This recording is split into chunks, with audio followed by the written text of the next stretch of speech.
কর্মী হিসেবে কথাটা বলছি, আমি আসানসোলের একজন নাগরিক হিসেবে কথাটা বলছি। ওনাকে দেখা যায় না, দেখা যায়নি। উনি আসানসোলের জন্য কোনো কাজ করেননি। যে কাজগুলো আমি করালাম রেলওয়েকে দিয়ে, সেই কাজগুলো উনি ওনার শ্বেতপত্রতে লিখে দিয়েছেন। অবশ্য তাতে আমরা খুব একটা অবাক হই না, কারণ তার যে নেত্রী, টুকলি নেত্রী তার কর্মী হবে। সুতরাং শত্রুঘ্ন সিনহা ঠিক সেইভাবেই তার অনুপ্রাণিত হয়ে তার সুপ্রিমোর তিনিও টুকলিবাজি করেছেন এবং আমার কাজগুলোকে নিজের ম্যানিফেস্টোতে লিখে দিয়েছেন, নিজের শ্বেতপত্রে। এবং একটা অবাক হয়ে গেলাম যে মানুষটা একটা কোয়েশ্চেন করলো না পার্লামেন্টে দাঁড়িয়ে। কি জানি কথা বলতে পারেন না নাকি শারীরিক অসুস্থতা জানি না, তবে একটা প্রশ্ন করেননি আসানসোলের ডেভেলপমেন্ট নিয়ে। এটা খুব খারাপ লাগলো। হ্যাঁ, তৃতীয়ত হচ্ছে যে আজকে পশ্চিমবঙ্গ জানা যায় মহিলাদের উপর অত্যাচার, আর তো ভালো কিছু তো হয়নি এখানে। মহিলাদের উপর অত্যাচার আর শিক্ষক শিক্ষিকার চাকরি চুরি। কিন্তু নিজের একটি মেয়ে আছে শত্রুঘ্ন সিনহাজির, কিন্তু সেই মেয়ের বাবা হয়েও সন্দেশখালি বলুন, হাঁসখালি বলুন, আর দিন প্রতিদিন যে মেয়েদের উপর অত্যাচার, একদিনের জন্য আমি মুখ খুলতে দেখিনি। কীরকম বাবা, কীরকম মানুষ। ওই আমি তো মুখ খুলেছিলাম। আজকে উন্নাওতে যে অত্যাচার হয়েছে আমি মুখ খুলেছিলাম। আজকে হাথরাস যে হয়েছে, আজকে মণিপুর যে হয়েছে, মুখ খুলেছিলাম।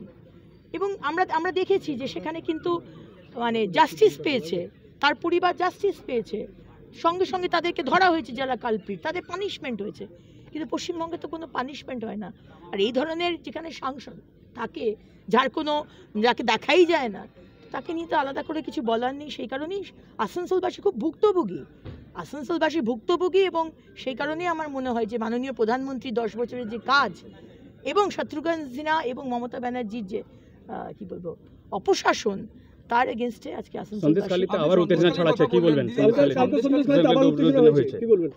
আমি কুর্নিশ জানাই আমার সন্দেশখালীর মা বোনেদের। কালকে আসল মাদার্স ডে, মাতৃদিবস, আসল মাতৃদিবস হয়েছে এবং সেই মাদেরকে আমি কুর্নিশ জানাই যে তারা বোকাশোকা, হয়তো অশিক্ষিত, হয়তো অর্ধশিক্ষিত আমাদের সন্দেশখালীর মা বোনেরা, তারা আবার দেখিয়ে দিয়েছে যে তাদের ইজ্জত আর সম্ভ্রম নিয়ে ছেলেখেলা করবেন না। সতর্ক করে দিচ্ছি মমতা ব্যানার্জি, অনেক হয়েছে। আপনি মহিলাদের ব্যবহার করে, তাদেরকে সিঁড়ি হিসেবে ব্যবহার করে আপনি মুখ্যমন্ত্রী হয়েছেন। আমরা ভুলিনি চম্পলা সর্দার, আমরা ভুলিনি ফেলিনি বসাক, আমরা ভুলিনি তাপসী মালিক, তার বাবা, তার পরিবার, কেউ আজ অবধি কামদুনি, কেউ আজ অবধি বিচার পায়নি। আর আজকে আবার আপনি সেই মহিলাদেরকে ইস্তেমাল করে আজকে আবার সেই মহিলাদের বিরুদ্ধে আপনি কথা বলছেন, তাদেরকে আপনি ফেক ভিডিও দিয়ে তাদেরকে আপনি মানে ইমপ্লিকেট করার চেষ্টা করছেন। আপনার পাপের ঘোড়া পূর্ণ হয়ে এসছে, আপনার যাবার সময় এসেছে। সন্দেশখালীতে দেখা যাচ্ছে গতকাল রাতে বিজেপি কর্মীদের বাড়িতে এবারে কি ব্যবধানটা হবে? দেখুন, 3 লাখের ওপর ভোটে যে জিতেছিলেন সেটা ছিল বাই ইলেকশন। আপনাকে এটা জানতে হবে যে কোনো মানে পশ্চিমবঙ্গে যে কোনো বাই ইলেকশনে সরকারের প্রতি ডিসিশন হয়, কারণ সেখানে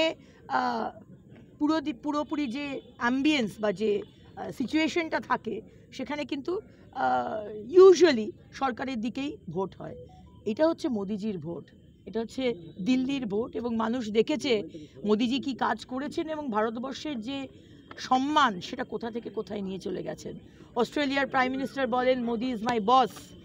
ইউক্রেন আর রাশিয়ার যুদ্ধ থেমে যায় কারণ মাননীয় প্রধানমন্ত্রী বলেন আমার স্টুডেন্টসদের ইউক্রেন রাশিয়া থেকে ফেরত আনতে হবে দেশে। আর জো বাইডেন ইউএসের প্রেসিডেন্ট বলেন Modi can I have your autograph. ভারতবর্ষের 140 কোটি মানুষ এটা দেখছে, কাউকে আলাদা করে বলতে হবে না। ইন্ডিজোতের ডাকাত আর চোরদেরকে বোঝাতে হবে না যে কাকে প্রধানমন্ত্রী বানালে ভারতবর্ষের সুদিন ছিল, সুদিন আসবে। মানুষ মোদিজিকেই ভোট দেবে।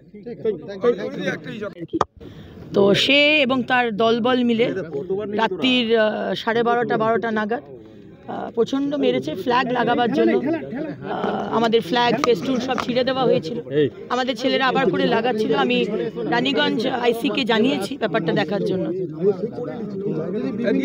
অভিযোগ উঠছে যে বুথের বাইরে ইভিএম এর ডেমো নিয়ে সেখানে দেখানো হচ্ছে যে কোথায় কোথায় ভোট দিতে হবে। বিভিন্ন জায়গায় ব্যাচ শুরু দেখা যাচ্ছে, তৃণমূল কর্মীরা ভোট করে নেবে। দেখুন, আমি ইলেকশন কমিশনের এই দৃষ্টি আকর্ষণ করতে চাই, কারণ আসলে যারা যারা রাজ্য থেকে ইলেকশন কমিশনের দায়িত্বে বসে আছেন তারা সবাই টিএমসির চাটুকারিতা করেন এবং মুখ্যমন্ত্রী চাটুকারিতা করে এসেছেন। কারণ তারা ভাবছেন বোধহয় যে ইলেকশনটা পেরিয়ে গেলে আবার তো এই সরকারের আগে আন্ডারেই কাজ করতে হবে। কিন্তু বলে দিই যে এই সরকার বেশি দিন আর টিকবে না। 26 অবধি মমতা ব্যানার্জিকে আমরা রাখবো না, তার আগেই আমরা তাকে বিদায় জানাবো। একটা অভিযোগ করছিলেন সত্যবান সিনহাকে দেখা যায় না বা আপনাকে খোঁজ পাওয়া যায় না, এটা নিয়ে কি বলবেন? আবার তিনি ভোটে দাঁড়াচ্ছেন। मैडम प्लीज रिक्वेस्ट है थोड़ा यहाँ पोल हो रहा है সিনহাকে নিয়ে কি বলবেন? মানে চলো আমরা বিদায় নিয়ে নিই। তল্লাশি হয়েছে, এই ঘটনার পর কি বলবেন? পুলিশ তো পুলিশ আর প্রশাসনকে কাজে লাগিয়েই তো মুখ্যমন্ত্রী ভোট করাচ্ছেন। আজকে শুধু সন্দেশখালিতে নয়, আজকে মেদিনীপুরেও জায়গায় জায়গায় আমাদেরকে কার্যকর্তাদের তুলে নিয়ে আসা হচ্ছে, তাদেরকে কেস দিয়ে তুলে নিচ্ছে। এবং সেখানে এসপি যে আছে ধৃতিমান সরকার এবং তার 4 জন আইসি আছে, আমাদের খড়গপুর টাউনের আইসি, কোতোয়ালি থানার আইসি, কেশিয়ারি থানার আইসি, এরা সব একটি কোটারি করে জয়েন্টলি এরা তৃণমূলের হয়ে সম্পূর্ণ কাজ করছে। মমতা ব্যানার্জি আজকের দিনে আপনি পুলিশ আর প্রশাসনকে সরিয়ে নিন, উনি কে? উনি একটা বিগ জিরো। ওনার যদি হিম্মত থাকে অভিষেক ব্যানার্জি আর মমতা ব্যানার্জি সরিয়ে দিন। এই তো সেদিনকে অভিষেক ব্যানার্জি এসে বলেছেন গোহারা হারবে, আপনারা ঢুকতে দেবেন না। আসানসোলেও ঢুকবো, আর কত ভোটে জিতলাম সেটাও তখন দেখতে পাবেন অভিষেক ব্যানার্জি, আমাদের পাপ্পু, পশ্চিমবঙ্গের পাপ্পু। আপনি দেখতে পাবেন। হাওয়ায় ডায়লগ মারা বন্ধ করুন, ঠিক আছে না? হাওয়ায় ডায়লগ মারা বন্ধ করুন। আসানসোলের মানুষ কাকে ভালোবাসে 4 জুন আপনি দেখতে পাবেন।